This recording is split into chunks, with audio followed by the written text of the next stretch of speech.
Ces dernières années, sont apparues toute une série de publications sur l'impact de la dispersion géographique d'une entreprise sur ses performances financières.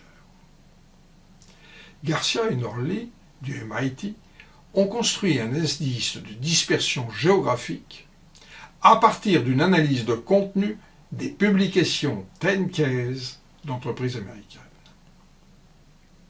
Dans cette veine, Platicanova et Mattei étudient les effets de la dispersion géographique des activités de l'entreprise sur les prévisions des analystes financiers.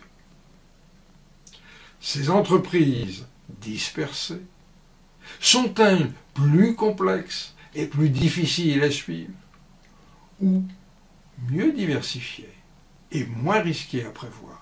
Leur échantillon couvre la période allant de 1997 à 2008 et porte sur 3591 firmes américaines, à l'exclusion des financières et de celles que l'on qualifie de utilities.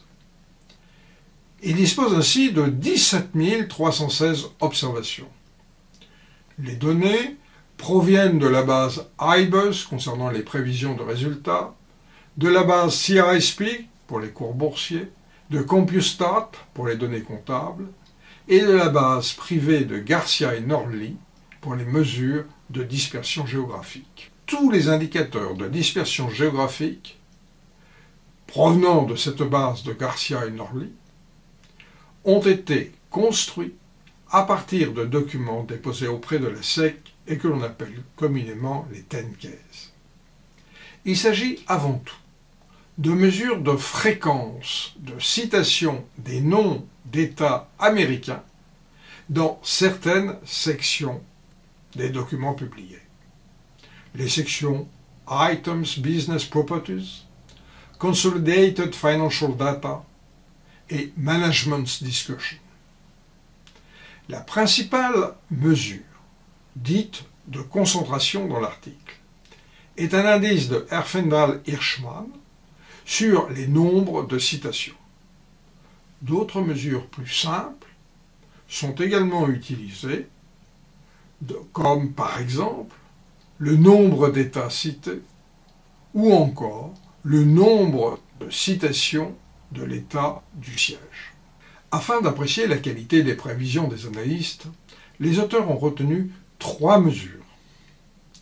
L'exactitude, ou encore la valeur absolue de l'écart entre prévision et réalisation, la dispersion des prévisions des analystes à un moment donné, et le biais de prévision, ici estimé à travers la médiane des différences entre les prévisions et la valeur réalisée. Toutes ces mesures sont normées par le cours boursier en début de période. Les auteurs fournissent toute une série de résultats provenant d'estimations de modèles économétriques en données de panel. La structure de base des modèles étudiés est une régression d'une des mesures de qualité sur une des mesures de concentration. Un vecteur de variables de contrôle, ici caractéristique de la firme, et des effets fixes sectoriels sont systématiquement introduits. Par ailleurs, des tests similaires sont réalisés, mais en prenant comme variable dépendante la qualité du résultat comptable, la qualité du reporting financier ou encore la volatilité des résultats. Platicanova et Mattei montrent ainsi que les analystes fournissent des prévisions moins précises, plus hétérogènes et plus biaisées quand les activités de la firme sont géographiquement dispersées.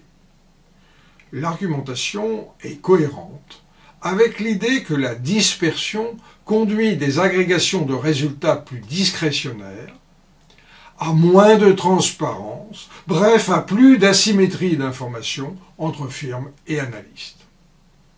Les entreprises géographiquement dispersées produisent des résultats comptables de moins bonne qualité, plus difficile à comparer avec un reporting plus pauvre. Par ailleurs, les effets de la dispersion sont plus marqués quand les économies des États ne sont pas affectées par des chocs économiques fortement corrélés. Ils sont aussi plus forts dans des environnements dits de soft information, où il est plus difficile de recourir à des méthodes automatisées de traitement de l'information. Suivre des firmes opérant dans de nombreux États des États-Unis est donc un réel challenge pour les analystes financiers.